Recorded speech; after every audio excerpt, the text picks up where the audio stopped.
চাইছে ভাত চাইছে নেকি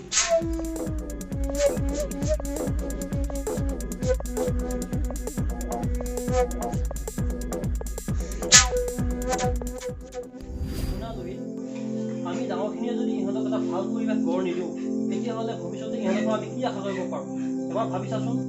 আৰু যিমানে ডাঙৰ নহওক কিয় সদায় পাতৰ নহ'ব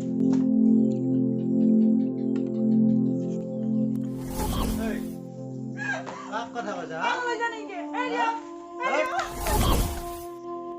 তিনিজনী ছোৱালী মোৰ এইখন মোৰ ঘৰ হয় এটা ভাল পৰিৱেশত ডাঙৰ দীঘল হ'ব দিয়াটো আমাৰ সকলোৰে কৰ্তব্য নহয়নে